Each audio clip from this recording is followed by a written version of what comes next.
compareixo a petició pròpia, acompanyada del senyor Toni Reig, director general de Joventut, i del senyor Jordi Buixadera, director de l'Agència Catalana de Joventut, per presentar efectivament les grans línies del govern en l'àmbit de les polítiques de joventut, així com una panoràmica, una visió general de la situació de la joventut a Catalunya. El que esperem d'aquesta comissió? Primer, una comissió que sigui útil, especialment útil, que sigui capaç de prendre decisions i que sigui capaç també de fiscalitzar el govern. En aquest mandat haurà de fer front a una realitat dramàtica, que és la de la situació de la joventut i de la nostra generació en general. La radiografia del país és vergonyosa, hauria de ser vergonyant per a les institucions públiques. 150.000 joves a l'atur, una taxa d'atur del 52%. Vostè ha utilitzat el terme vergonyant i té tot el dret al món, només faltaria. Jo aplicaria aquest adjectiu. Per mi, vergonyant, el que em sembla és el dèficit fiscal i també vergonyant que se'ns exigeixi a vegades el compliment de determinades obligacions. Haurem de canviar la política econòmica del govern, que està ensorrant més i està acabant més fons un pou del que hauríem de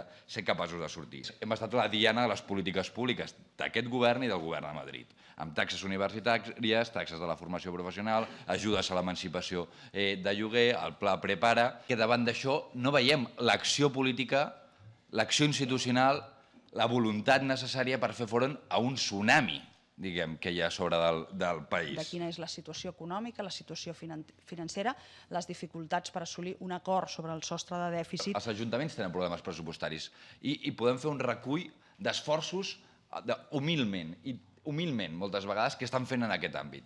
I de vegades en aquest govern costa trobar aquest tipus d'esforç. Molt rellevant, el ple monogràfic. Ha de ser capaç d'enviar el missatge que això, d'aquesta emergència nacional pel país, és una prioritat absoluta pel govern, perquè no ho ha semblat fins ara. I d'aprovar un pla de xoc determinant, ambiciós, pressupostari, per fer front a aquesta realitat dramàtica. El que exigim és respecte.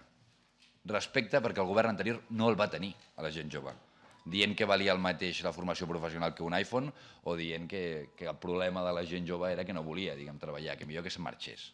Respecte a una generació que està patint de forma durament. M'agradaria posar de manifest que en cap cas es va convidar o es va dir que els joves havien de marxar a Londres. En aquest Parlament es parla molt del futur del nostre país. Doncs un país sense present està condemnat a no tenir futur.